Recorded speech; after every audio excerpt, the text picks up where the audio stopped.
Parlamento Nacional aprova voto pesar no solidariedade para o povo no estado Filipina no Vietnã, nebe enfrenta desastre natural tufão. E a terça-feira no Parlamento Nacional e reunião plenária aprova voto pesar no solidariedade para Filipina no Vietnã, nebe sofre desastre natural tufão, com votos a favor lima nulo recensia, contra no abstenção zero. Antes estamos a discussão na votação para votos pesar, Secretária Mesa Parlamento Nacional, Virginia Anabelo halo leitura votos números a nulo recinem, barra rua nulo recin lima, onde hatou tristeza profunda para o povo filipino no Vietnã. Enquanto o presidente do Parlamento Nacional, Maria Fernanda Lai afirma, li husi meios rodo, Estado Timor-Leste pela ajuda vítima sira e a Filipina no Vietnã, onde hatur sentido solidariedade, banhira nação mau além membro ASEAN precisa.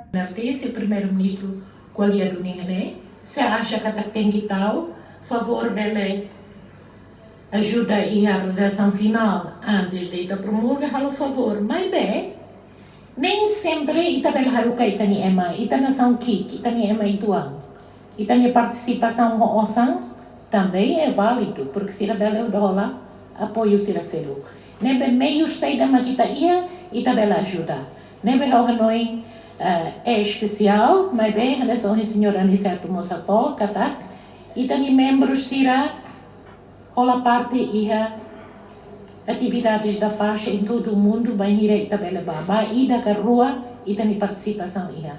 Ha tudo itani solidariedade. Banhira nação países irmãos, embora ita kik.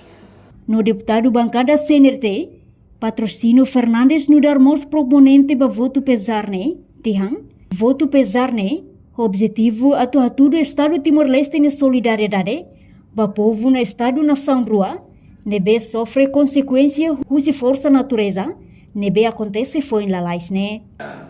Nessa proponente mos para tu anoin aproveita o voto de pesar né.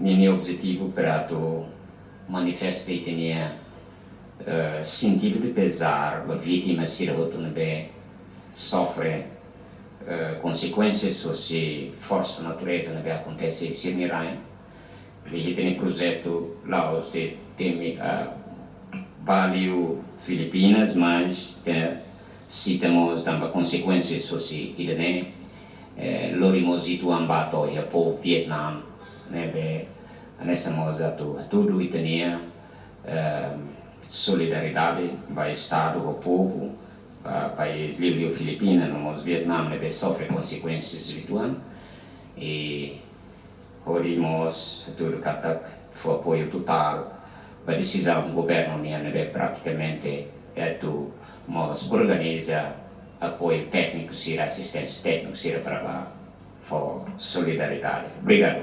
Portanto, dadang ne governo República Timor-Leste autoriza os membros FFDT a tu desloca para Filipina onde foi apoio humanitário para vítimas sira. Reportagem Fifanya de Carvalho, Televisão Timor-Post. Janela informação ba emogoto. Atua tem informação atual dia clio. Kita haluha. Hanai botão subscribe, like. Halo comentário no fahe tutang ba media sosial hotu.